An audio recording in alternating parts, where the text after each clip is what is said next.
Buenos días. Me da gusto verlos. Casi nunca les digo que me da gusto, ¿verdad? No es que no me dé gusto. Siempre quiero empezar ya directo para que me canse el tiempo. Pero hoy sí les puedo decir que me da gusto verlos. Hoy el día estaba muy para quedarse en la casa, ¿verdad? Pero qué bueno que hacen la parte que les corresponde en cuanto a la sinergia de la salvación y la santidad y hacen el esfuerzo por estar acá. Acompáñenme a Filipenses 4:13. Es el último capítulo de la carta a los Filipenses y vamos a ver una frase muy conocida por los cristianos, ¿verdad? O la mayoría de los cristianos. Pero también es al mismo tiempo uno de los pasajes más sacados de su contexto en la gran mayoría de los cristianos. Todo lo puedo en Cristo que me fortalece, ¿verdad? Todos aquellos que iniciamos el cristianismo quizás en una iglesia no bíblica, escuchamos este tipo de pasajes aplicados en situaciones difíciles de nuestra vida, ¿verdad? Cuando decimos que todo lo podemos en Cristo, lo aplicamos en cosas como, por ejemplo, lo aplicamos en cosas como decir voy a sacar un auto a crédito, 6 años. Quizás no tengo mucho dinero o ahorita no tengo el dinero ni la certeza para asegurar que lo voy a pagar, pero todo lo puedo en Cristo que me fortalece, ¿verdad?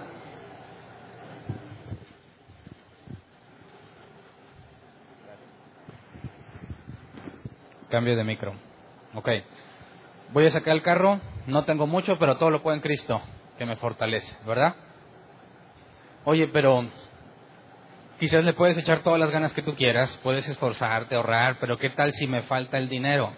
No hay problema, vamos a Filipenses 4:19, de poquito más adelante de ese pasaje. Filipenses 4:19, así que mi Dios les proveerá de todo lo que necesiten conforme a las gloriosas riquezas que tiene en Cristo Jesús. Dios suplirá toda necesidad, en la versión 60, ¿verdad? Entonces, dice, si me falta dinero, no hay problema porque Jesús es rico. Él es el dueño de todo. Entonces, si todo lo puedes en Cristo y te falta dinero, Él te va a dar para lo que necesites. ¿Alguna vez pensaste así? ¿Alguna vez hiciste cosas pensando así? ¿Siempre pudiste hacerlo todo? ¿O no siempre? Digo, no niego que hay veces que te propones cosas y las puedes hacer, ¿verdad? Pero no siempre que te propones hacerlas puedes llevarle a cabo. De hecho, la Escritura dice que somos unos necios cuando dices, mañana haré tal y tal, sin decir, si Dios quiere, mañana haremos esto. Pero cuando usamos estos pasajes y los llevamos a un extremo, esta forma de pensar, esta lógica, si todo lo puedo en Cristo que me fortalece, y aquí la palabra griega para todo es todo, pante, todo. Entonces, ¿qué tal si me propongo, no sé, ser el próximo presidente, volverme millonario, encontrar la cura para el cáncer, lo que yo quiera, tanto cosas buenas o malas, todo lo puedo en Cristo que me fortalece? Pero la lógica de este argumento o de esta manera de pensar nos lleva a concluir que si todo lo puedo en Cristo significa que lo que yo me proponga hacer, Jesús me va a ayudar porque me ama. Y si me falta dinero para llevarla a cabo, Jesús es rico y va a suplir todo lo que necesite. Por consecuencia, si esto es correctamente aplicado así, si esto fuese correcto, nos convertimos en los amos de Jesús. Y Jesús es nuestro siervo, que va a estar al pendiente de qué es lo que me propongo el día de hoy para ayudarme a llegar ahí y darme todo lo que necesite. Así que me vuelvo el centro de atención del universo. Y Dios está esperando que le indique cuál es mi próximo proyecto para que me lo prospere y me dé todo lo que necesite.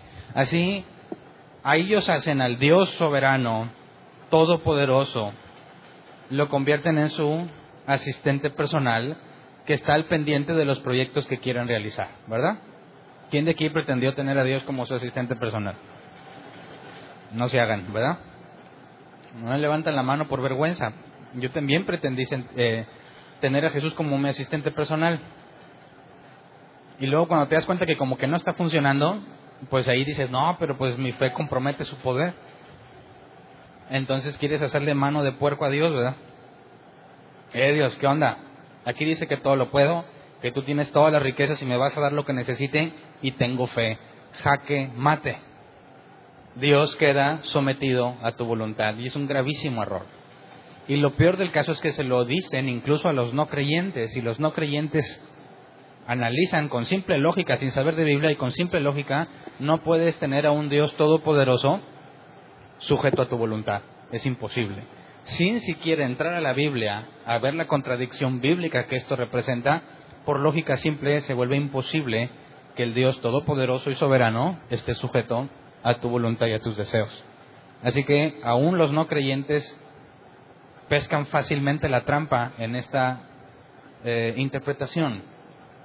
Pero si quieres que un cristiano te haga caso, solamente di Dios me dijo, o así dice la Biblia, y dejan de pensar en automático, ¿verdad?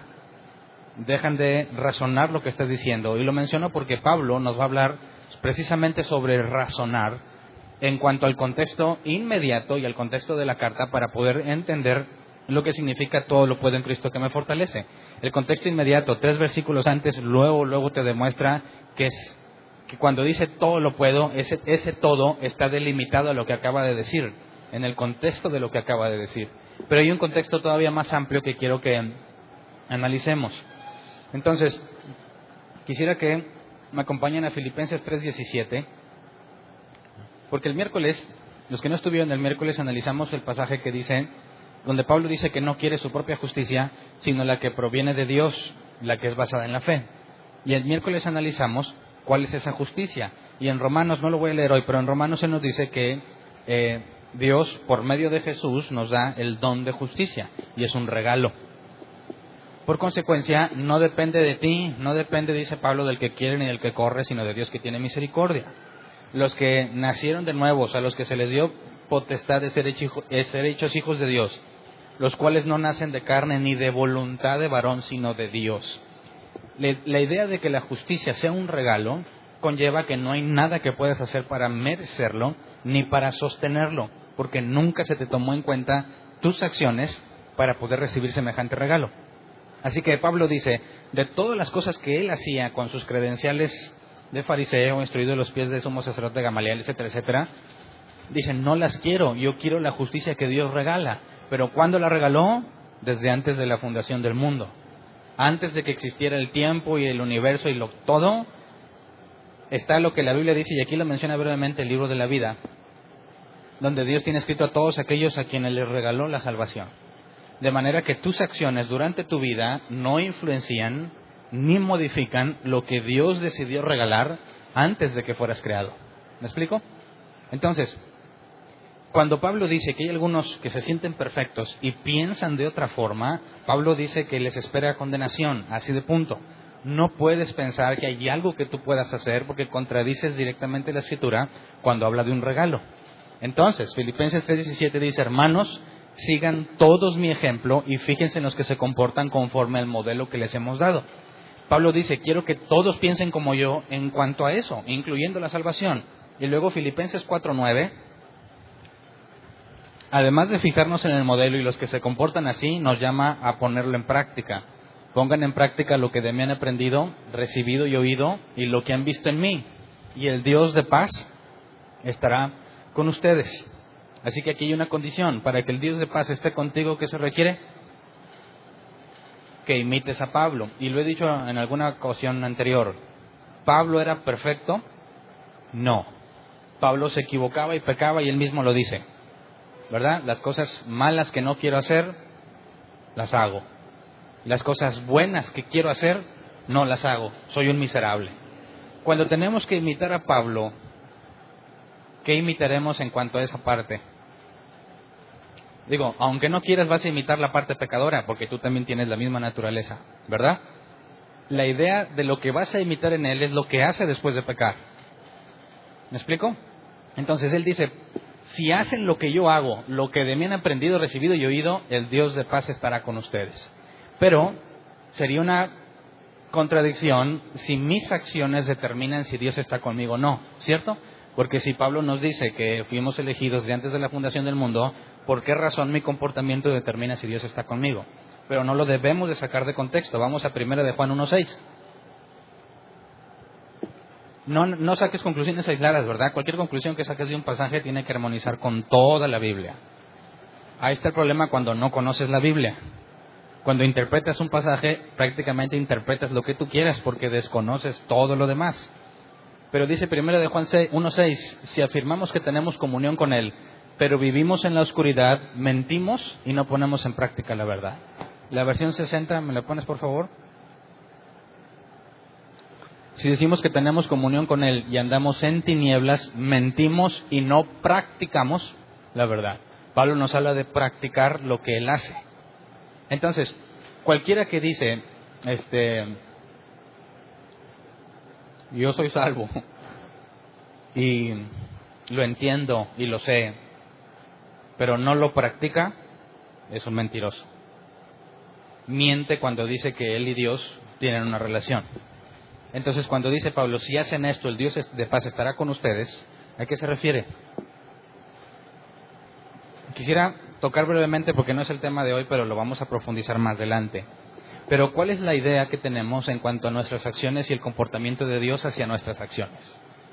Si hacemos algo malo, Dios se irrita. Si hacemos algo bueno, Dios se siente feliz. Si hago lo que Pablo hacía, Dios va a estar conmigo. Si no, no va a estar conmigo. Sería un problema al compararlo con las propias palabras de Pablo que las vamos a leer al final. ¿Quién me separará del amor de Cristo? Nada te puede separar, ni lo creado, ni los ángeles, ni los demonios, y da una lista enorme de nada te puede separar. Pero ¿qué tal yo mismo? Cuando dice nada, tienes que poner unas comillas, un asterisco que diga, excepto tú mismo.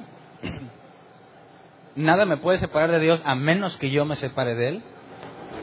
Si mis acciones están dentro de la nada, de eso nada que podría separarnos, entonces es imposible que mis acciones determinen si Dios va a estar conmigo o no.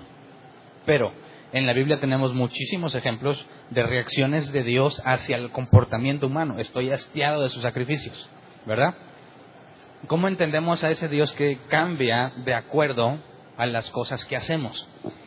Ahorita vamos a ver un poco más detalle el contexto de este pasaje, pero quiero explicar primero que si la Biblia dice que Dios no cambia, y luego tenemos que hay una condición para que Dios esté con nosotros, ¿significa que Dios ha cambiado?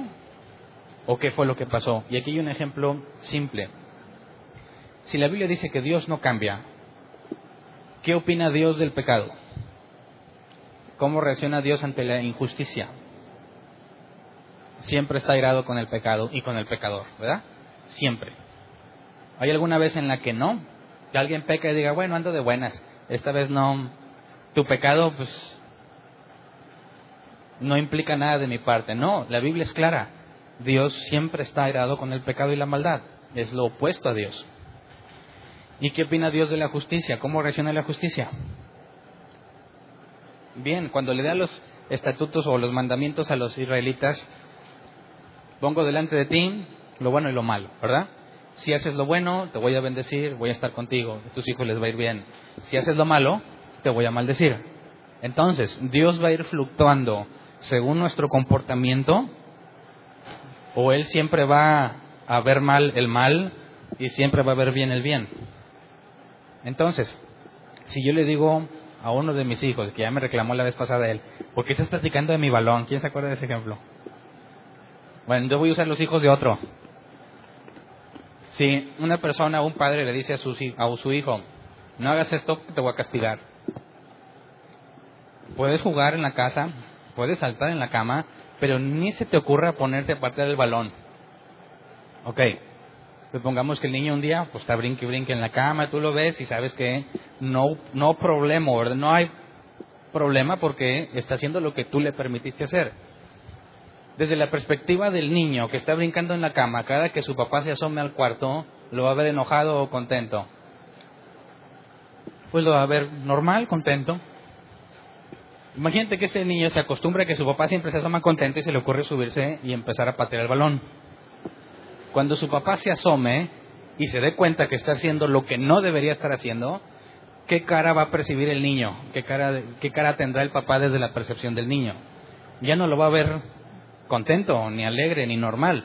Lo va a ver enojado, ¿verdad? Y si en ese instante el niño suelta el balón y dice, no, perdón, ya no lo voy a hacer, Quizás el papá le dice, bueno, más te vale, porque te voy a castigar. Y el asunto queda normal y sigue viéndolo como un buen padre. Si lo vuelve a encontrar jugando con la pelota, lo que no debería de hacer, y lo castiga, ¿cómo interpreta el niño las reacciones de su padre? ¿Ninguno de tus hijos te dijo alguna vez, tú eres un mal padre? ¿No me quieres porque me castigas? ¿Sí? ¿O nomás a mí? Entonces, desde la perspectiva del niño, podría decir, mi papá es muy voluble. Se asoma contento y luego a veces se asoma enojado. A veces me sonríe y a veces me castiga. ¿Quién lo entiende? ¿Me explico? Ahora, desde la perspectiva del padre, ¿el padre cambió en algún momento en cuanto a su forma de ser? ¿Cambió su carácter?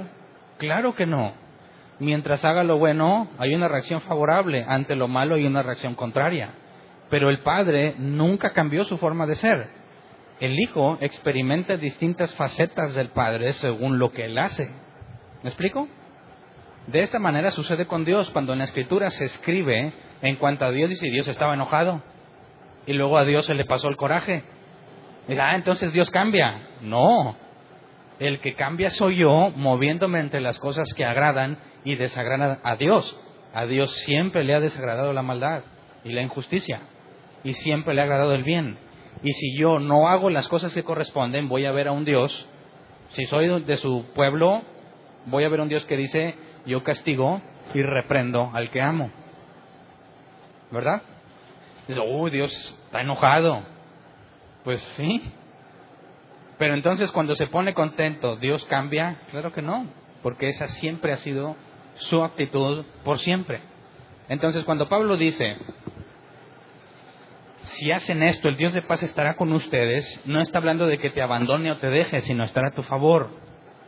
Si haces lo incorrecto, vas a acarrear disciplina de parte de Dios, y la propia Escritura dice que la tristeza al presente no es causa de gozo, y va a ser algo desagradable a mi percepción.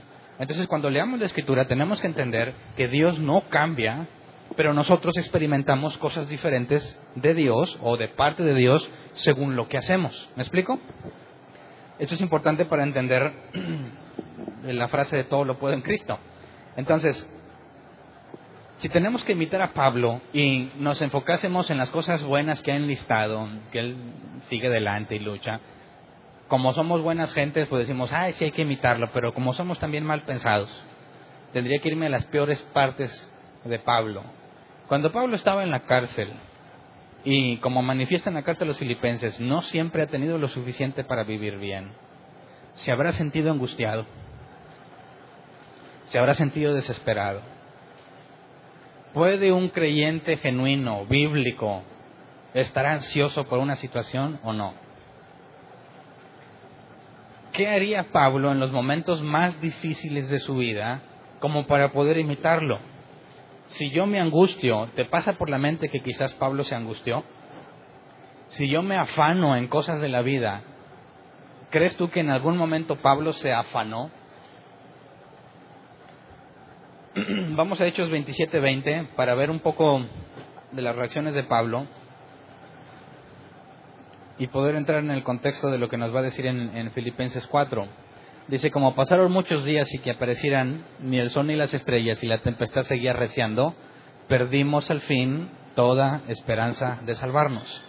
Sabemos que en el naufragio, pues ya cuando no se ve tierra, te quedas sin comida y estás a la deriva, Pablo dice, pierdo la esperanza. Perdimos, todos los que estaban en el barco. Perdimos la esperanza de salvarnos. ¿Qué se siente perder la esperanza en cuanto a algo? ¿Alguien lo ha experimentado? Seguramente, ¿verdad? Cuando dices, tengo la esperanza de pasar el semestre y ves un 3 de calificación, ¿no? Pierdes toda esperanza, ¿verdad? Porque ya ni te recuperas sacando puros 100. Ahora, y si sacaste un 3, ¿qué te hace pensar que vas a sacar un 100 después? Así que no es nada agradable perder la esperanza. Y es una especie de angustia porque sabes que ya no hay salida. Segunda de Corintios 1, 8 al 9.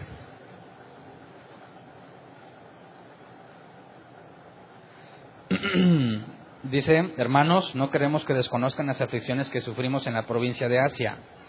Estábamos tan agobiados, bajo tanta presión, que hasta perdimos la esperanza de salir con vida. nos sentíamos como sentenciados a muerte. Pero eso sucedió para que no confiáramos en nosotros mismos, sino en Dios que resucita a los muertos. Entonces, ¿cómo crees que se sentía Pablo aquí? ¿Cómo entiendes? Agobiado y bajo tanta presión que perdió la esperanza de vivir. Y dice, pero eso fue para que aprendiéramos a no confiar en nosotros mismos. Pablo está confesando que en ese periodo de tiempo donde le estaba yendo mal, tenía una confianza en sí mismo que tuvo que desechar. Tuvo que dejar ir, ya, no hay forma en que yo pueda salir de esto. ¿Alguien se ha encontrado una situación así? Cuando sabes que tienes deudas, que quizás es el caso más común en nuestra cultura, somos muy dados a endeudarnos, ¿verdad? Tenemos deudas. Y tú dices, mira, tengo un empleo, ¿verdad? Y me dan tanto por quincena o por semana. Si me aplico y ahorramos, pago las deudas. ¿Qué pasa cuando te corren? ¿Cómo te sientes con respecto a las deudas? ¿Agobiado? ¿Bajo presión? ¿Sin esperanza? Entonces yo creo que Pablo deja en claro que cuando dice que era para que aprendiera a no confiar en sí mismo, incluye este ejemplo de las deudas. Tengo trabajo, tengo confianza, ¿verdad? Ya no tengo trabajo, ya no tengo confianza. Entonces, yo confío en que si ahorro, voy a pagar y confío en mí mismo.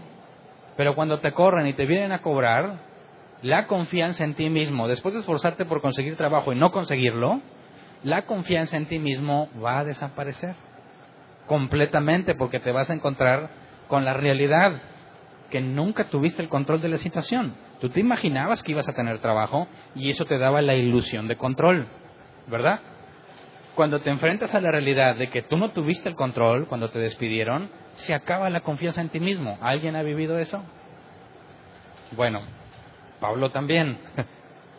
El asunto es que este punto nos lleva a una situación de angustia que contradice la confianza que tenemos en Dios, ¿verdad?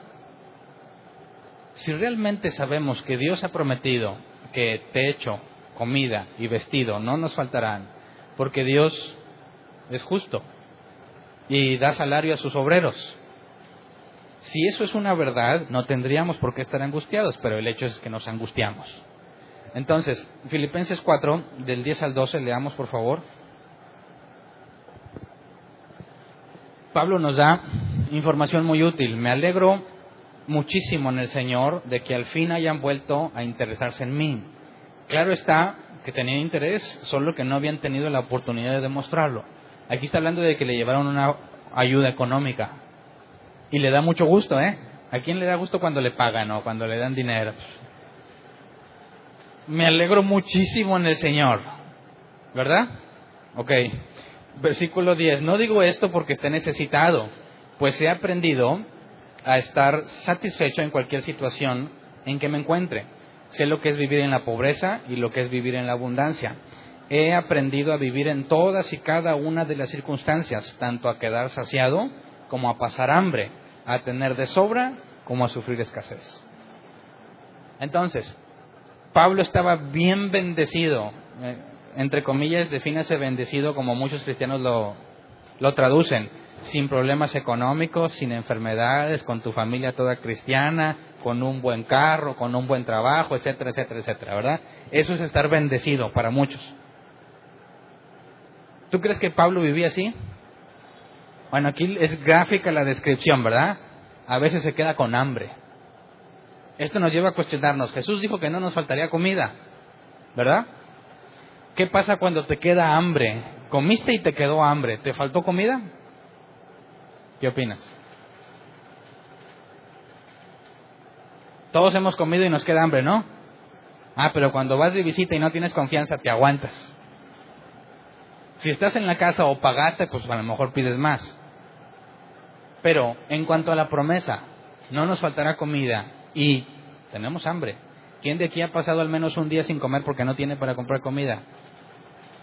Levante su mano. ¿Dios falló su promesa? Y diré, Dios, ¿qué onda? Un día, bueno, ya no sigo preguntando aquí 2, 3, 4 días sin comer algo. No porque andabas en ayuno, porque no tenías para comer. No había con qué comprar. ¿Qué onda con la promesa de Dios? Pablo dice, sé saciarme, estar lleno y sé tener hambre. ¿Cómo entendemos la promesa de Dios? ¿Cómo la entendemos? Habría que preguntar, bueno, ¿tendremos todo lo necesario en la perspectiva de quién? ¿A ojos de Dios o a mis ojos? Porque uno nunca llena, ¿verdad? Cuando estás trabajando para alguna empresa, dices, bueno, pues ahorita no gano mucho, así que no me puedo ir de vacaciones, no puedo hacer esto, pero llegará el día en que voy a ser bien feliz porque voy a ganar más y voy a poder comprármelo, ¿verdad? Me va a quedar mucho dinero para gastar. Alguien ha experimentado que cuando le pagan más, a fin de cuentas sigues teniendo los mismos deseos de irte de vacaciones, comprarte el carro y todo, porque a pesar de que ganas más que antes, ahora gastas más que antes. ¿Sí? ¿O nomás a mí? Entonces dices, como ya tengo esto, pues ahí va un servicio más, vale internet de 100 megas. Me cobran el doble que los 5 meguillas que tenía ahí. Bueno, 100 megas para poder ver el Facebook y vivorearlos a todos a gusto. Entonces, le vas comiendo porque ahora le agregas necesidades básicas, ¿verdad? Y dices, pues no me queda dinero para gastar. Bueno, voy a esforzarme para ganar más. Ganas más, gastas más y te sigues quedando sin lo que tú soñabas. Y ese ciclo nunca se quiebra, nunca se rompe. Siempre vas a estar deseando más. ¿Cómo se puede cumplir las palabras de Jesús de que vas a tener lo suficiente, lo que necesitas? Necesitamos entender su perspectiva. ¿Cuánta comida necesitas para vivir? ¿Cuánta? Para que no te mueras de hambre, ¿cuánta ocupas? Pues bueno, pues quizás como la película de Kung Fu Panda, una hoja de ginseng y jugo de rocío del universo, no sé cómo estaba. Gente que medita tanto que come cualquier cosita y está vivo. Entonces la perspectiva de lo que es suficiente o necesario es con respecto a Dios. Porque si tenemos nuestra bodega del Señor bien abastecida y te quedas sin comida durante 5 días, ¿te afecta? Porque el cuerpo es asombroso. Cuando al tercer día no le das de comer, se resigna y va y abre la bodega y empieza a agarrar de la grasa que tenías acumulada para esos momentos de urgencia en los que quizás no vas a tener para comer, y empiezas a adelgazar y no necesitaste comida, ¿verdad? Entonces la promesa de Dios tenemos que entenderla en su sentido más amplio, que es su perspectiva. No te vas a morir de hambre si no ha llegado el día de tu muerte, ¿verdad? Pero vas a tener para sobrevivir. El asunto aquí es que para nosotros, quizás, estoy tan acostumbrado a mi internet de 100 megas que no es vida navegar con 5. Con 5 megas no se navega, o sea, qué oso. 100 megas, no voy a estar ahí 20 minutos esperando que descargue la foto, lo que tú quieras, el video, no.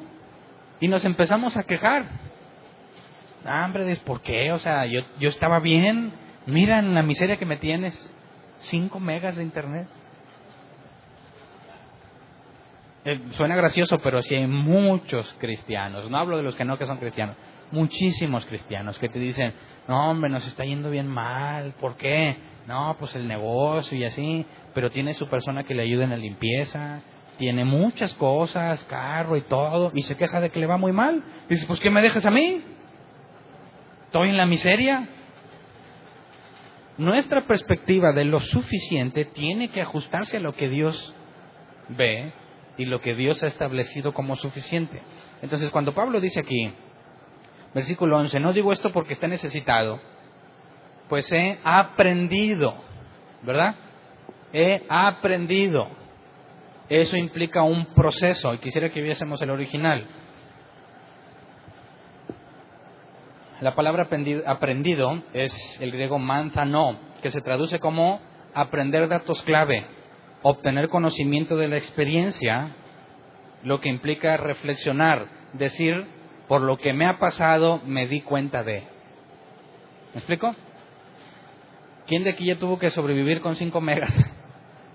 Y tiene que darse cuenta de que, pues está bien que sí, o sea, hay mucha diferencia con respecto a los 100, pero ya que estoy aquí, pues ya me di cuenta que no es tan grave, ¿verdad? Al cabo me robo la del vecino.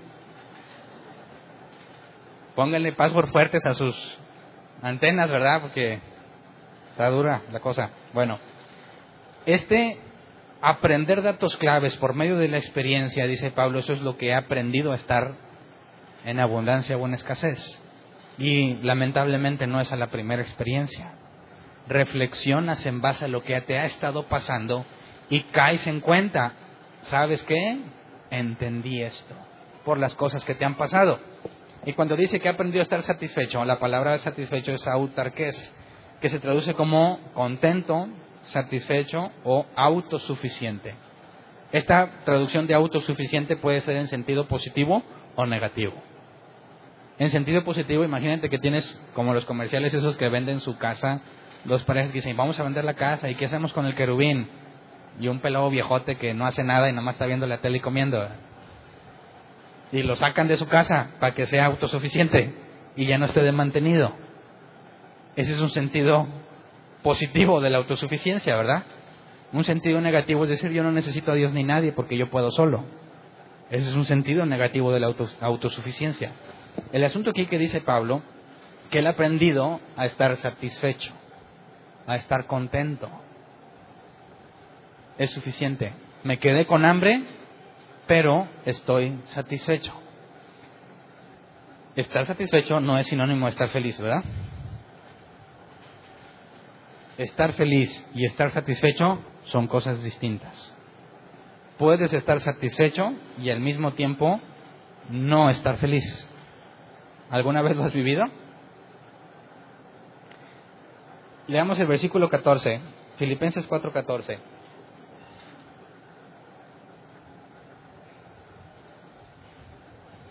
Sin embargo, han hecho bien en participar conmigo en mi angustia. Entonces, entendamos esto, para hacer la diferencia entre estar satisfecho y estar feliz. Pablo dice, estoy contentísimo en el Señor, me ayudaron. Pero no lo digo por la necesidad, he aprendido, lo he experimentado, los datos claves, ya los comprendí. Puedo estar contento. Y luego dice, han hecho bien en participar conmigo en mi angustia. ¿Cómo es que está contento, satisfecho, pero también estaba angustiado? La palabra angustia es thlipsis, que se traduce como aflicción o tribulación. Y el diccionario Helps dice que propiamente significa presión interna que provoca que alguien piense que no hay salida. Entonces, Pablo está diciendo, he aprendido a estar contento, satisfecho, en mi angustia, en esa situación que pensaba que no iba a salir, que no hay esperanza. Y no es nada agradable. ¿Pudiese existir una persona sin esperanza, angustiada y al mismo tiempo feliz? ¿Qué opinas? No dije y al mismo tiempo contenta, al mismo tiempo feliz. Yo he visto muchos cristianos tener que cargar ese peso de hacer algo ilógico, porque la Escritura dice que nos regocijemos aún en las pruebas, ¿verdad? Entonces les está yendo bien mal, se le murió un familiar, y tienen que estar, hombre, gozoso, hermano, gozoso. Si no seas hipócrita, no seas mentiroso. ¿Cómo vas a estar feliz si te murió alguien? ¿Cómo vas a estar feliz si todo está mal? ¿Me explico? Leamos Job 2:10, a ver qué tan feliz estaba Job.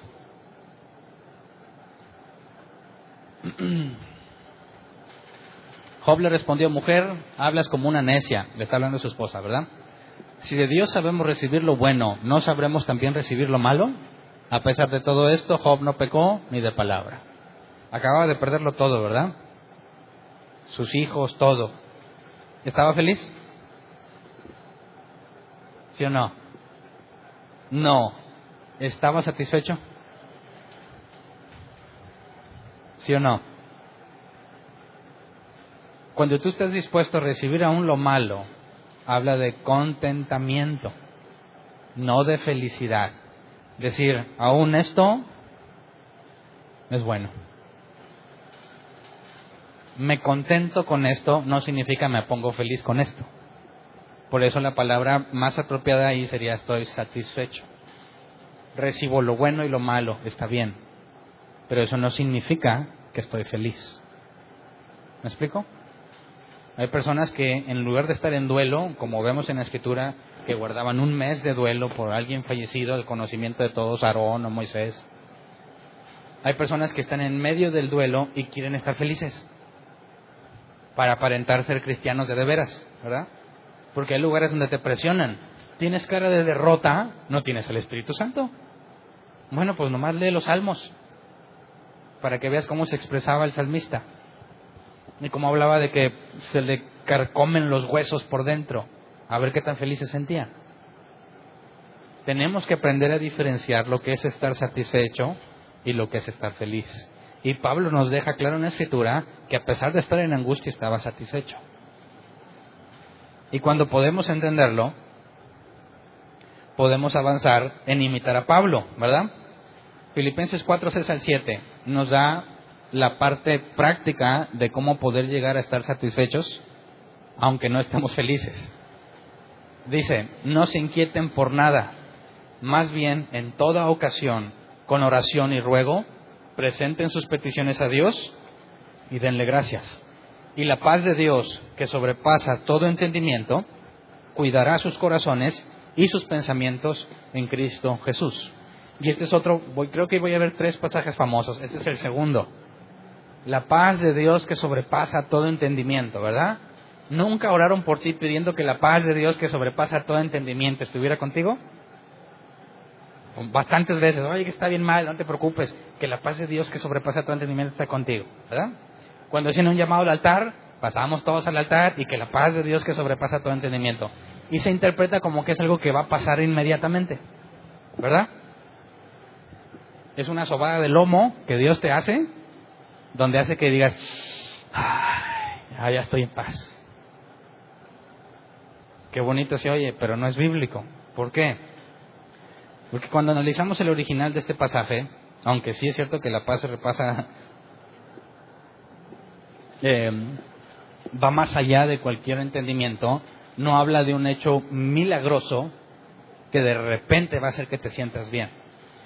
Primero, cuando dice no se inquieten por nada, la palabra inquieten es merimnao, que se traduce como estar ansioso, distraído o dividido en partes. Esta palabra dividida en partes es la más gráfica. ¿Alguna vez tienes una angustia tal que aunque estén pasando cosas chidas no las disfrutas? Porque estás angustiado. Eso es como que estoy dividido, estoy distraído. No puedo concentrarme en las cosas buenas que me pasan porque tengo esta angustia. Entonces dice Pablo, no se inquieten por nada. Y luego nos habla de causa y efecto, ¿verdad? En toda ocasión, con oración y ruego, presenten sus peticiones a Dios y denle gracias. La palabra oración es proseuke, que viene de proskumai, intercambiar deseos. Y la palabra ruego es de esis, que se traduce como necesidad, suplicar o sentir una necesidad personal y urgente. Entonces, estoy angustiado, inquieto, ese no es el problema. Te vas a sentir así muchísimas veces. Muchísimas veces. Y si llevases una vida como Pablo, mucho más frecuente que lo que nosotros sufrimos por los 5 megas, ¿verdad? El asunto es que yo tengo que ir a orar a Dios y exponerle esta necesidad personal y urgente. Pero la palabra orar tiene que ver con intercambiar el deseo. Esto urgente y personal que me puede y que me deja intranquilo y no me deja disfrutar lo que debería estar disfrutando, voy y le digo a Dios eso que siento. Y luego, el efecto o la consecuencia es, y la paz de Dios que sobrepasa todo entendimiento, cuidará sus corazones y sus pensamientos en Cristo Jesús. Así que fíjate, cuidará sus corazones y sus pensamientos. Nosotros cuando nos hablaban de la paz que sobrepasa todo entendimiento, pensábamos que inmediatamente me voy a sentir bien, ¿verdad? Y esto no es lo que dice la Escritura. Esta paz que sobrepasa todo entendimiento es para cuidar tu corazón y tus pensamientos. Y la palabra cuidar es el griego phroureo, que se traduce como guardar, mantener, proteger en sentido militar. El ejemplo gráfico es, imagínate que hay una puerta y hay un militar afuera. Para que el militar esté cuidando, ¿qué tiene que traer el militar para cuidar? Un arma. Cuando alguien quiera entrar a la puerta y no debe, y él está cuidando, ¿qué va a hacer? Defender o atacar si es necesario. ¿Para qué sirve esa paz? Para guardar o mantener en sentido militar sus corazones y sus pensamientos. La palabra corazones es el griego cardia, corazón, mente, hombre interior. Tiene que ver con quién eres, cómo piensas, ¿verdad? Y cuando dice de sus pensamientos, el griego es noema, que se traduce como el resultado de pensar, propósito, pensamiento. Entonces, esa paz que Dios da se encarga de que tu mente y las cosas que haces estén resguardadas por Dios. Y no habla de emociones. Tiene que ver con decisiones correctas. Por eso, ¿se acuerdan que hace poco estaba hablando que la paz no es un acto milagroso que viene, sino algo que se produce de acuerdo a las cosas que decidimos hacer? Por eso la Escritura es clara, y lo mencionaron ayer en uno de los expositores. En Efesios dice que son unos tontos y no hacemos lo que Dios quiere. Somos unos tontos. Decidimos de forma diferente a la que Dios hubiese querido que decidieras. Entonces, cuando nosotros vamos a orar y le mostramos todas nuestras inquietudes y ansiedades a Dios, Dios en su paz te envía de su paz, no para que te sientas bien, sino para cuidar tu mente y las cosas que decides hacer. Porque si yo aquí, si me cambian el chip y entiendo lo que debo de hacer y me pongo a trabajar en hacerlo, no siempre voy a estar batallando en ese mismo problema. ¿Me explico? Es como el borracho que va a la cantina a embriagarse y llora porque es borracho, ¿verdad? Un ejemplo más práctico: me dejó. Y muchas canciones dicen, yo no las oigo, me platican. Muchas canciones dicen: estoy aquí ahogado en la cantina por tu culpa. Ámame y sácame de aquí. ¿Quién es la víctima? El ebrio, ¿verdad? ¿Cuándo va a salir el ebrio de su condición si la mona no lo pela? Ahora, ¿quién en sus 5 sentidos, mujeres, diría: sí, cierto, pobrecito, deja voy y te saco de borracho? Si no puede con él mismo, ¿qué te hace pensar que va a poder cuando tú estés en su vida? Así que el que esté ahí borracho y te eche la culpa, ahí déjalo, no lo saques. Es lo mejor que le puede pasar al mundo, que se quede ahí. ¿Me explico? No entiendo qué les hace pensar que si van y lo sacan de ahí, ahora sí ya van a ser felices. Es lo más ilógico que puedes pensar. Pero fíjate la idea: estoy borracho por culpa de una traicionera. Nunca va a salir de ahí hasta que llegue alguien y lo rescate. ¿Qué es lo que hace Dios al respecto? Cuando tú dices: Dios, no me voy a refugiar al alcohol ni a la comida, porque algunos se refugian en la comida igual que en el alcohol, ni en las redes sociales, que algunos se refugian ahí, ni con mi novio, mi novia, mi padre. No me voy a refugiar en nada. Voy a llegar ante Dios y le voy a decir: yo sé que no debería estar angustiado, porque tú has prometido proveerme en lo que necesite. Sin embargo, me siento angustiado. No lo oculto. Y no te digo: Señor, gracias por todo lo que me das, porque no siento agradecerte lo que me está pasando. Así que me desahogo con Él y le digo, al final, como Jesús: haz tu voluntad. Gracias por lo que estás haciendo, a fin de cuentas, aunque aún no lo puedo comprender. Y entonces la paz de Dios va a cuidar aquí tu mente. ¿Cómo? Pues mira, si tú sabes que Dios tiene control de todo, y que escucha tus oraciones, y que te fuiste a desahogar con Él, y que todo obra para bien, para aquellos para los que conforme a su propósito fueron llamados, ¿qué va a pasar con tu mente? Tiene que empezar a comprender. Por eso hablábamos de tener los hechos clave, que es lo que Pablo dijo: aprender a estar satisfecho.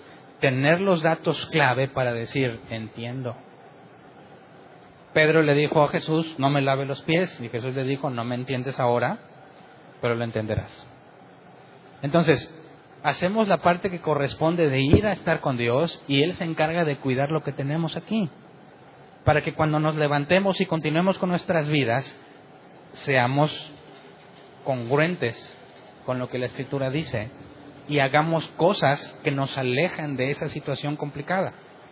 No es Mira, pues pasé al altar, me caí, me levanté y ya todo está mejor. No. Dios lo podrá hacer con los nuevecitos, como a mí Dios me lo hizo una vez. Y sí, cuando me levanté era muy distinto. Lo malo es que siempre quería pasar pues para que se me arreglen los problemas. Pero me funcionó al menos una vez. Nuevecito. Ya después, ni aunque le echara crema a caerme, no. Ni aunque estuviera bien ungido el que venía a hablar, no.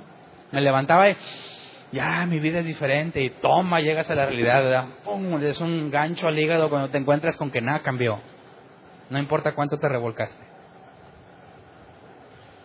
Porque la idea está aquí, transformados mediante la renovación de vuestro entendimiento, versión Reina Valera 60. Entonces, la paz de Dios que sobrepasa todo entendimiento no es para que te sientas bien, no es para que te vayas feliz hoy de la iglesia porque Dios me dio de su paz, es para que pienses lo correcto y continúes haciendo lo que debes de hacer y tarde o temprano vas a salir de ahí de donde estás. ¿Me explico? Tanto el borracho como el que está pasado de peso, ¿cuántos dicen amén? Si no dejan de comer y no hacen ejercicio, nunca va a cambiar su situación. Si no dejas de tomar y juntarte con tus amigos borrachos, nunca va a cambiar la situación. Aunque te ore quien quieras que te ore, si no dejas de hacer eso, no vas a salir de ahí. Entonces, ¿quién quiere la paz de Dios que sobrepasa tu entendimiento?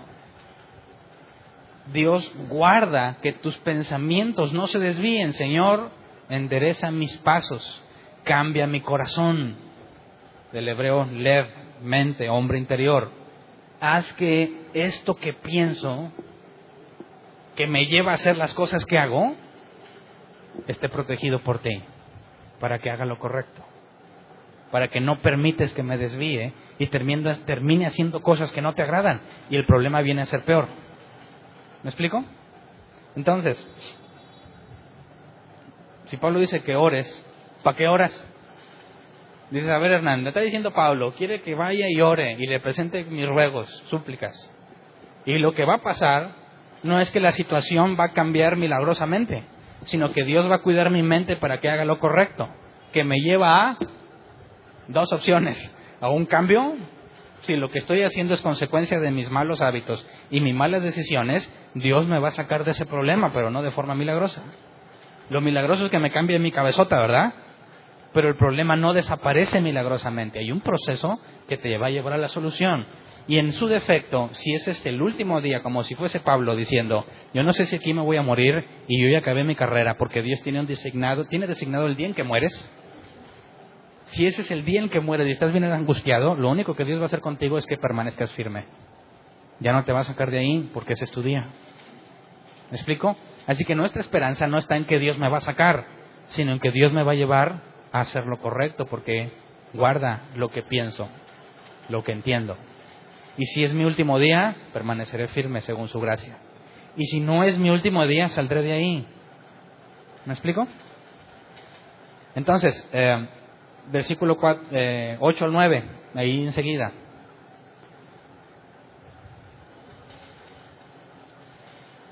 Por último, hermanos, consideren bien todo lo verdadero, todo lo respetable, todo lo justo, todo lo puro, todo lo amable, todo lo digno de admiración, en fin, todo lo que sea excelente o merezca elogio.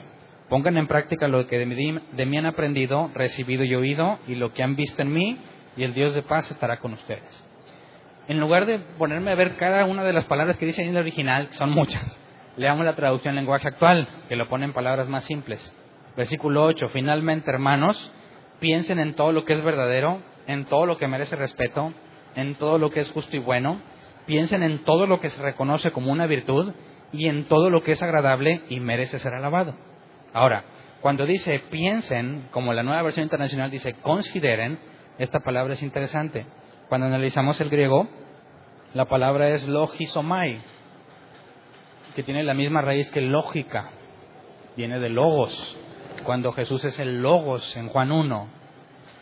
Entonces, cuando dice consideren o piensen, se traduce como razonar, calcular, concluir. Y una traducción literal sería razonar hasta llegar a una conclusión lógica.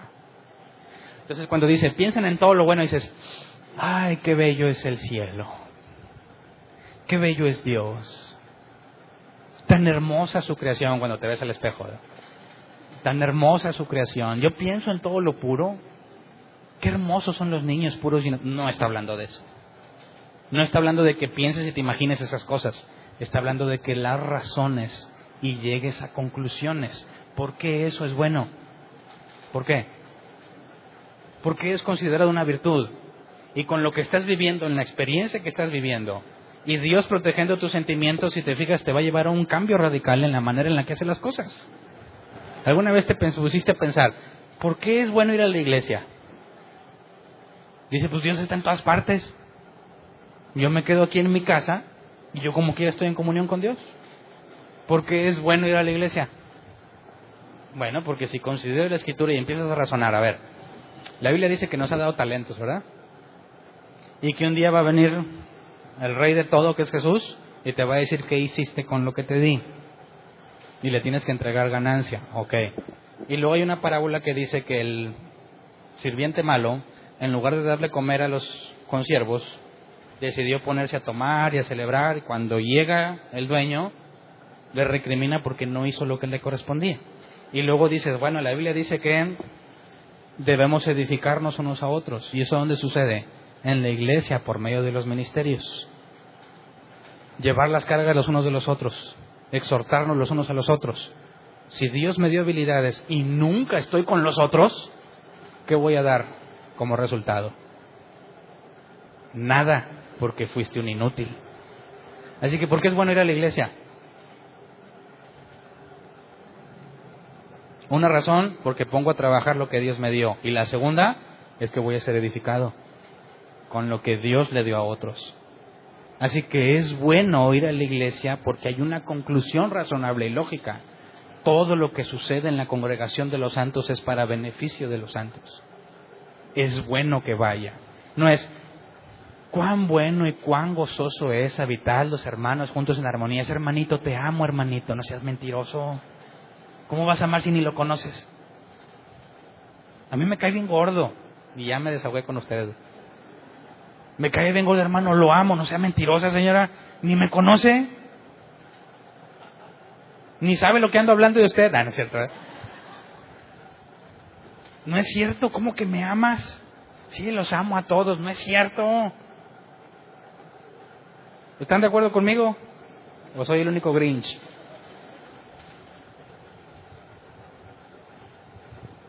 No venimos a sentir bonito. Saca la conclusión lógica. Hoy es bueno venir a la iglesia, pues me pongo a hacer algo. Cuando me digan, hermanito, yo lo quiero mucho, que haya un contexto, le ayudamos, la sostuvimos, la apoyamos, nos saben decir algo que justifique el decir te amo en el Señor, porque te lo he demostrado. Te has beneficiado con lo que yo hago y me he beneficiado de lo que tú haces. Y cada que vienes a la iglesia es una muestra de amor, porque no vengo nada más pensando en mí, aunque espero ser beneficiado por el servicio que muchos ofrecen. Pero mi intención es venir a beneficiarlos con lo que Dios me ha dado. Y entonces les muestro amor, aunque no les diga que los amo. Por eso dije, me da gusto verlos, que quizás nunca se los digo. Pero créeme que el esfuerzo de estar aquí es por amor, ¿verdad? Entonces, considera lo que es reconocido una virtud. Piénsale, échale coco, analízalo, razónalo, entiéndelo. Y si entiendes por qué es bueno venir a la iglesia, ¿qué crees que va a pasar contigo? Vas a ir diciendo, pero como quiera Dios está en todas partes y no es necesario que vaya. Si tienes el Espíritu Santo y lo entendiste, mira, aquí vas a estar, porque sabes que es bueno, de forma razonable. Y hay un cambio, transformados mediante la renovación de nuestro entendimiento. Y la paz de Dios, que sobrepasa todo entendimiento, no entendemos cómo, nos protege. Aquí lo que pensamos y lo que hacemos como resultado de lo que pensamos, para poder salir de esa situación. Así que ¿quién quiere pasar y recibir la paz y que se le acaben sus problemas porque oré por él? Dices, no, por favor, a mí enséñame lo que la Biblia dice. No me andes prometiendo cosas que la Escritura no enseña. Porque me voy a ir bien feliz de aquí y cuando llegue a mi casa, Me voy a enfrentar a la cruda realidad y te voy a odiar por lo que me dijiste. ¿Alguna vez ustedes terminó bien enojado con un predicador que les mintió? A ver, ¿y había dinero de por medio? Ahí sí, ¿verdad? Dices, no, o sea, me robaron. Y lo peor es que a plena luz del día.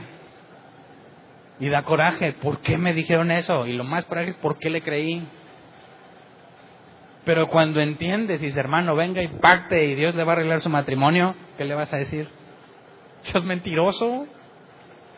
¿No seas mentiroso? ¿Por qué razón Dios me echaría a perder? Si la Biblia dice que los que no son disciplinados son tratados como, ¿cuál es la palabra? Bastardos. Como algo vergonzoso en el contexto cultural, algo que se tenía que esconder.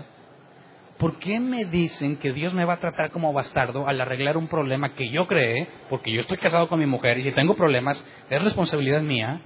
¿Por qué me hace pensar que con dinero Dios me va a tratar como bastardo y debo estar feliz? No tiene sentido. ¿Sabes qué? No te voy a dar ni un peso. Y Dios me va a hacer entender cómo avanzar para arreglar tantos problemas que tengo. Porque Dios disciplina al que ama y corrige a todo el que recibe por hijo.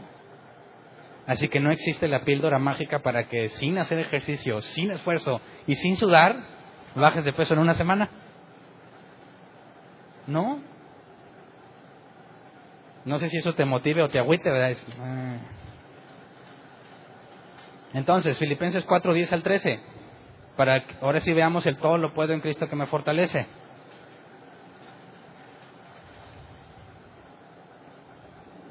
Me alegro muchísimo en el Señor de que al fin hayan vuelto a interesarse en mí. Claro está que tenían interés, solo que no habían tenido la oportunidad de demostrarlo.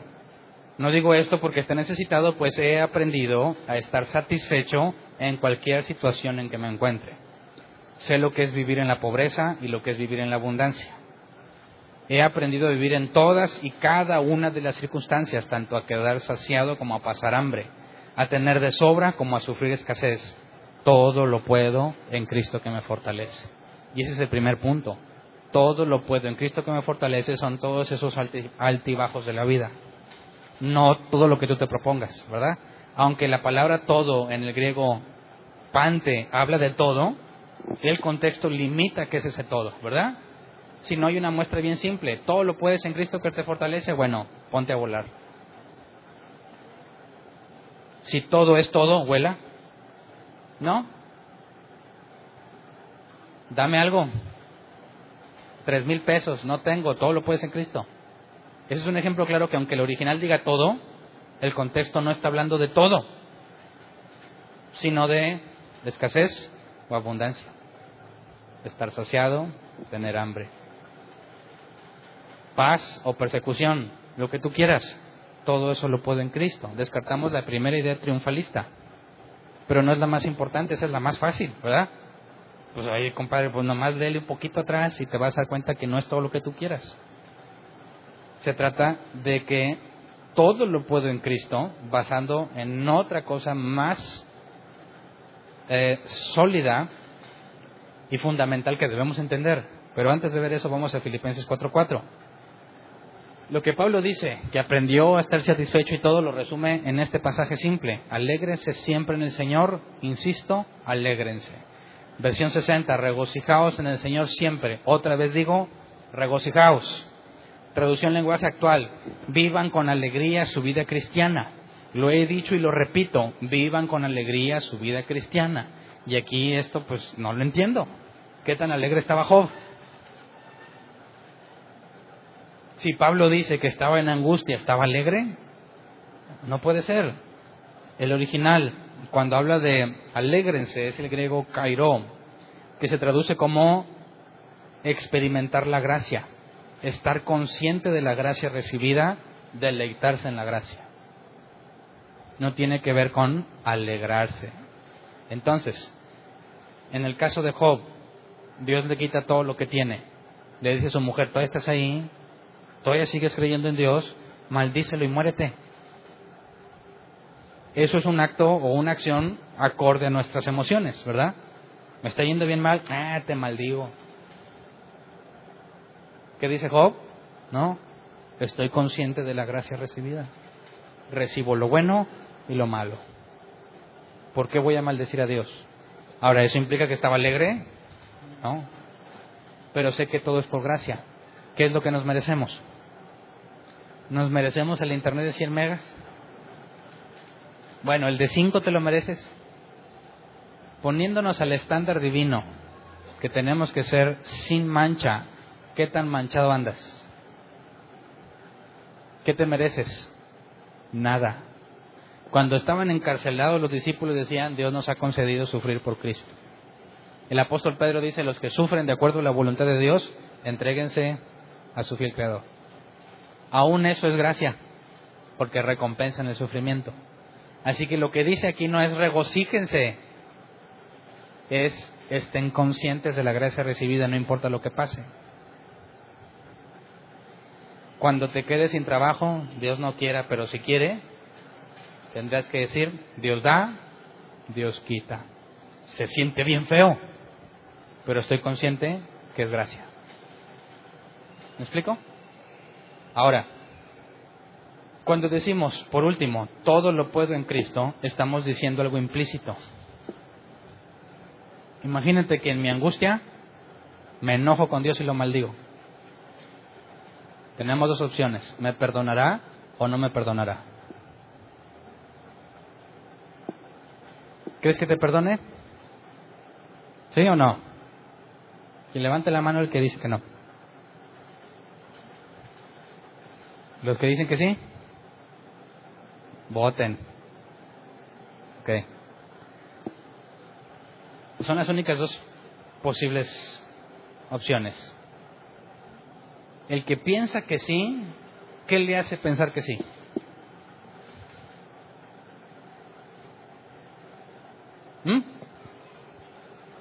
La ignorancia. ¿Dios me puede perdonar por ignorante? Por ignorancia murió mi pueblo.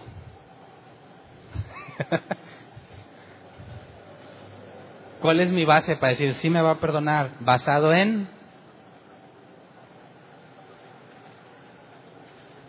Leamos Romanos 8, por eso Romanos 8, 28 al 39. Y luego les vuelvo a preguntar. Ahora bien, sabemos que Dios dispone todas las cosas para el bien de quienes lo aman, los que han sido llamados de acuerdo con su propósito. Porque a los que Dios conoció de antemano, también los predestinó a ser transformados según la imagen de su Hijo, para que Él sea el primogénito entre muchos hermanos. A los que predestinó, también los llamó. A los que llamó, también los justificó. Y a los que justificó, también los glorificó. ¿Qué diremos frente a esto? Si Dios está de nuestra parte, ¿quién puede estar en contra nuestra? El que no escatimó ni a su propio Hijo, sino que lo entregó por todos nosotros, ¿cómo no habrá de darnos generosamente junto con Él todas las cosas? ¿Quién acusará a los que Dios ha escogido? Dios es el que justifica. ¿Quién condenará? Cristo Jesús es el que murió e incluso resucitó y está a la derecha de Dios e intercede por nosotros. ¿Quién nos apartará del amor de Cristo? ¿La tribulación o la angustia, la persecución, el hambre, la indigencia, el peligro o la violencia? Así está escrito, por tu causa siempre nos llevan a la muerte. Nos tratan como ovejas para el matadero. Sin embargo, en todo esto somos más que vencedores por medio de aquel que nos amó. Pues estoy convencido de que ni la muerte, ni la vida, ni los ángeles, ni los demonios, ni lo presente, ni lo porvenir, ni los poderes, ni lo alto, ni lo profundo, ni cosa alguna en toda la creación podrá apartarnos del amor que Dios nos ha manifestado en Cristo Jesús nuestro Señor. Así que aquellos que piensan que sí los van a perdonar, ¿en qué se basan? En la Escritura, en la certeza de la salvación. Ahora, ¿entonces puedes irte a pecar a gusto? Claro que no. Leímos 1 de Juan. Quien dice que tiene relación con Dios y no lo obedece es un mentiroso. ¿Verdad? ¿Sí? Entonces, ¿qué pasa cuando genuinamente quieres hacer lo correcto y fallas? Y te enojas y explotas, como también Job explotó. Nomás leí la parte bonita, ¿verdad? Que le dice a su mujer, plácate, sujétate, le dijo. No. ¿A poco nada más lo bueno? También recibimos lo malo. Pero no te leí las últimas partes donde dice, que venga Dios y me diga en mi cara por qué me trata así. ¿Verdad? Ahora, si Job fuera de los que piensan que puedes perder tu salvación, ¿qué hubiera dicho cuando Dios se presenta y le dice, ándale, ahora te voy a preguntar yo a ti? ¿Qué hubiera pensado Job? Ahora, ¿por qué razón diría, Señor,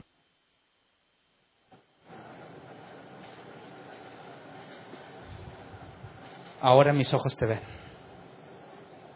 Antes me imaginaba lo que tú eras, pero era un necio, un tonto. De oídas te había oído, mas ahora mis ojos te ven. Eso implica confianza, ¿no? Yo le digo, Señor, por favor, no me borres del libro de la vida, por favor. No. Señor, locamente hablé. Me arrepiento en polvo y ceniza, dijo. Eso implica confianza. ¿Confianza en qué? En la certeza, en la garantía de la salvación. De manera que los únicos que pueden decir, todo lo puedo en Cristo que me fortalece, son aquellos que tienen la certeza de la salvación. Porque quien piensa que se pierde jamás podría decir eso, ¿verdad? Jamás. Porque ¿qué tal si ya fue desechado y vive engañado pensando que es algo y no es? No se puede. Si las promesas de Dios son infalibles y Dios no cambia, y yo hice todo mi esfuerzo por mantenerme bien y exploté ante Dios, me humillo ante Él sabiendo que es fiel y justo para perdonar de acuerdo a la gracia recibida, ¿verdad? Así que cuando decimos todo lo puedo en Cristo que me fortalece, estamos diciendo, si soy uno de sus elegidos, no importa qué me pase, voy a llegar a donde Él me ha predestinado. A los que predestinó, a esos llamó. A los que llamó, justificó. Y a los que justificó, glorificó. ¿Cuántas veces nos hemos equivocado? Muchísimas. Pero Dios sigue fiel. Así que podemos decir, todo lo podemos. Aunque esté como Job, lleno de llagas, enfermedad, en la miseria, Dios es tan fiel que no va a permitir que me aleje de Él. Va a guardar mi mente. ¿Sabes cómo guardó la de Job, no? A ver, muchacho, ahora yo te voy a preguntar a ti. Y lo dejó callado, y lo avergonzó y lo humilló. ¿A dónde llevó a Job eso? Sí, cierto, Dios, perdóname. Entiendo, guardó sus pensamientos y sus decisiones. Cualquiera en el lugar de Job, cuando se pone a decirle, pues que Dios venga y me diga en la cara, no hubiese jamás buscado una relación con Dios después de eso, ¿verdad? Pero cuando Dios viene y lo pone en su lugar, porque no lo trató bonito, ¿verdad? Lo humilla, justa y necesariamente, para que entonces diga, ahora veo mi ignorancia, perdóname. Y Dios diga, está bien. Era necesario pasar por ahí para que lo comprendieras. Job aprendió, incluso dice de Jesús, por lo que padeció, aprendió la obediencia. En la parte humana, Jesús aprendió por medio del sufrimiento. Pero lo que hace que en medio del sufrimiento, lo que evita que no aventemos la toalla y nos vayamos a vivir nuestras vidas, es la gracia. Es su llamado antes de la creación. Porque Él no cambia. ¿Me explico? Vamos a ponernos de pie.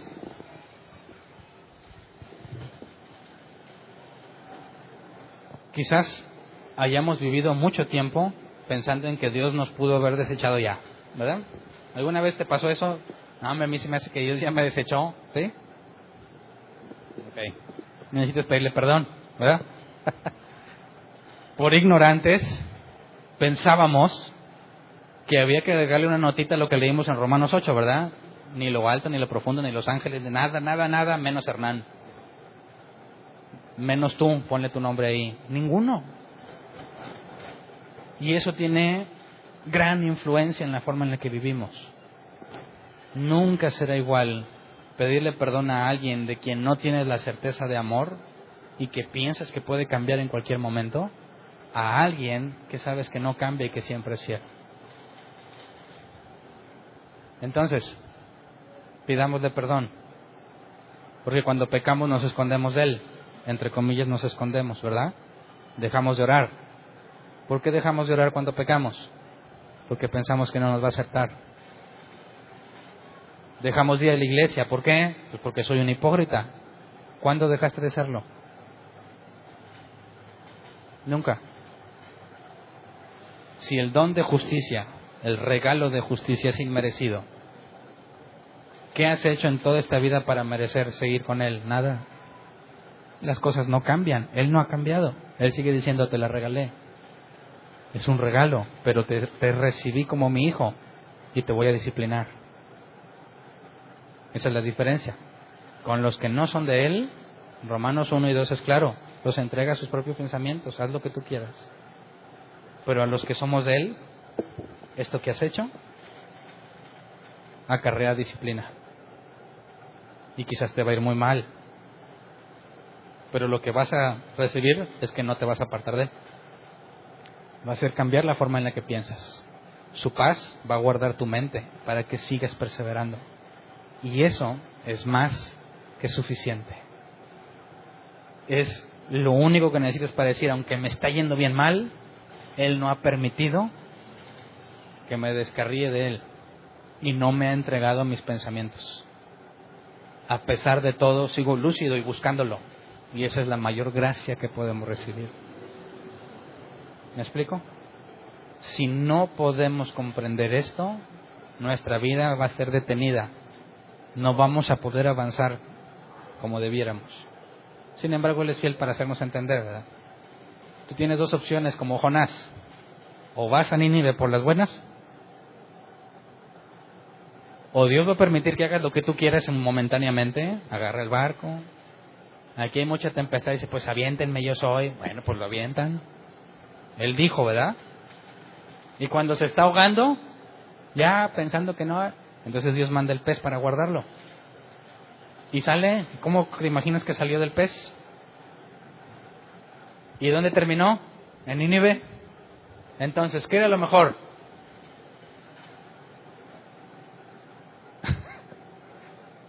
Exactamente nos pasa igual a nosotros con todas las decisiones que tenemos en nuestras vidas, ¿verdad? Así que pidámosle a Dios, manda tu paz. Pero no pienses que... No, es cuida mi mente, mis decisiones, para no cometer el error de Jonás, para hacer lo correcto, porque sé que es correcto, y vivir la mejor oferta que Dios propone. Vamos a orar, Señor. Muchos de nosotros hemos vivido locamente muchos años de nuestra vida a pesar de que asegurábamos conocerte. Quizás nos dimos licencia de pecar a gusto, ignorando la Escritura, que eso nos hace mentirosos. Quizás después de pecar tanto llegamos a pensar que nos habías desechado por completo por la inmundicia que había en nosotros mismos, pero seguíamos igual de ignorantes porque no sabíamos que tu llamado, Señor, cuando tú decidiste regalarnos la justicia, sabías perfectamente lo inmundos que somos. Sabías perfectamente que no hay nada que tengamos que merezca ese regalo, y precisamente por eso es regalo. Porque a ti te ha placido en tu misericordia, para gloria de tu nombre, agarrar entre lo más vil y despreciado, como dice tu palabra, para mostrar tu poder, cambiarles, hacerlos nacer de nuevo, renovarles su entendimiento, para que avergüencen a los sabios y a los fuertes. Señor, locamente hicimos.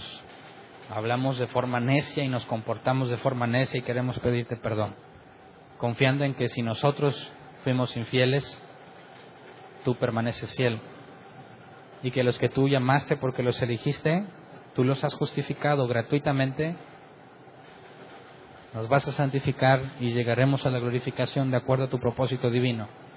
Así que, si aún estamos aquí y hemos perseverado, reconocemos que no viene de nosotros y que fue por medio de tu gracia, de acuerdo a tu llamado. Así que, basados en tu voluntad, podemos decir que no importa lo que nos pase, sea agradable o desagradable a nuestros ojos, aunque nos maltraten, nos golpeen, nos humillen, pasemos escasez, aunque tengamos el riesgo al contrario de estar en tal abundancia que digamos mi mano lo ha hecho todo y Dios no me ha bendecido sino que mi esfuerzo me ha prosperado, aún en cualquiera de los dos extremos podemos decir todo lo puedo en Cristo que me fortalece. porque no vas a dejar que me pierda. Vas a cumplir lo que decías. La voluntad de mi Padre es que de todos los que me dan no pierda yo ninguno, sino que los resucite en el día postrero. Así que, Señor, confiando en que todo lo podemos en Ti, porque Tú nos fortaleces, queremos pedirte perdón por nuestras malas acciones. Enséñanos que no hay lugar donde podamos escondernos y no hay forma de evitar la confrontación entre Tú y nosotros en cuanto a nuestras malas acciones, porque Tú estabas presente cuando lo hicimos, porque no me puedo apartar de Tu vista ni de Tu amor. Así que permíteme ser congruente con lo que me has enseñado. Guarda mi mente para que, por más deseable que sea el pecado, permanezca fiel a Ti. Guarda mi mente para que, por más que esté sufriendo, no decida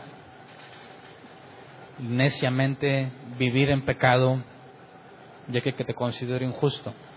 Y que por más que esté bendecido y prosperado, no llegue a confiar en mi mano, en mi poder, sino que en todas las cosas aprenda a estar satisfecho, porque todo lo podemos en Ti, Señor, que nos sostienes. Por eso estamos agradecidos, porque no hay nada en nosotros que sea digno de Ti, pero Tu gracia y Tu misericordia ha sido puesta sobre nosotros y es más que suficiente. Así que, Señor, derrama de Tu paz, paz que sobrepasa todo entendimiento, para que guardes nuestra mente, nuestros pensamientos y nuestro propósito, para que todo lo que hagamos sea para glorificar Tu nombre, Señor. Gracias. Amén.